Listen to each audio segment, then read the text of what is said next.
Jessie Blodgett didn't have an arch nemesis. She wasn't murdered by an angry foe. Jessie's life was taken by someone she thought was a friend. She definitely admired Dan, you know, his musical talents, his mind, his intelligence. She really did have a good friendship with Dan. The two even wrote and recorded songs together just weeks before Daniel Bartelt bound Jessie as she slept, sexually assaulted her, then strangled her to death, leaving her dead in her bed for her mother to find. Honey, what happened to you? But the big question still remaining was why he did it. Personally, don't like labels, but I think he's a sociopath. I think he has no empathy. I think he's brilliant and talented, like many sociopaths, and they're calculating. They learn how to fit in and blend. And based on the evidence, which included a lot of disturbing searches found on Dan's computer, the prevailing theory is that the big reason Dan killed Jessie was just to satisfy a sick urge. I think she was a convenient target. He knew where she was going to be. He knew there wasn't going to be a family in the house. I think he wanted to kill someone and she was available. And if cops hadn't caught Dan when they did, you think he was going to kill again? I believe there's a possibility that he would have tried it again. What's the time span between the attack in the park and the killing of Jessie? 3 days. At trial, prosecutors bring up all these points and more. Daniel Bartelt is found guilty. I think Dan's a bad, bad person. He's where he should be. But that's what everyone else says about him. Now that he's been found guilty, what would Dan have to say for himself? Would he finally confess? Buck, Joy, I can't give you the answers that you're looking for. Guess not. When he started by saying, Buck and Joy, I wish I could give you the answers you're looking for. We knew it wasn't going to go in a good direction.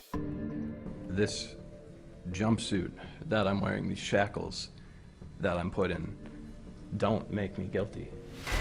No, it was the mountain of evidence that made him guilty. And yet, like an actor delivering his final monologue in a play, Dan prattles on. I can't prove that I'm innocent to anyone, not even myself. I can't prove that a sun that I haven't seen for over 400 days still even rises and sets, but I like to believe that it does. The only reason that I went to trial at all is because I was told I would not be allowed to acknowledge that I couldn't refute the evidence and just accept sentencing without saying that I'd done something I hadn't. Basically said, there is this evidence, but no, I didn't kill her? He said some weird things. Weird things like this. I'm suffering now more than I ever have before. And this. Judge Martins, I pity you. But in the end, the one thing Dan didn't say, my conscience is clear. He didn't acknowledge what he did, and let alone apologize to Joy and to me and to Jessie and to everybody. He continued to deny what he did. Daniel Bartelt is sentenced to life in prison with no chance of parole. Anger, hatred, rage. Any normal parent of a murdered child might be feeling all of these things. But when it was Jessie's father's turn to speak in court, he turned to his daughter's killer and said this. I forgive you, as I have every single day since we found out it was you. I believe there's good and bad in every one of us, so I don't demonize or vilify you.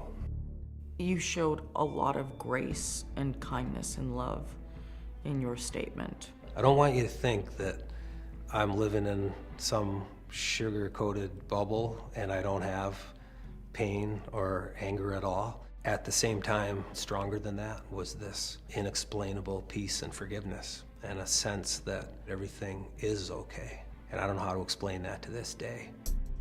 Because he's seen the impact his forgiveness has had on others, he's decided to honor his daughter's memory by starting an organization called the Love is Greater Than Hate Project. It's a nonprofit, and our dual mission is to end violence against our girls and women and to have all people inspired, educated, and motivated to choose love over hate.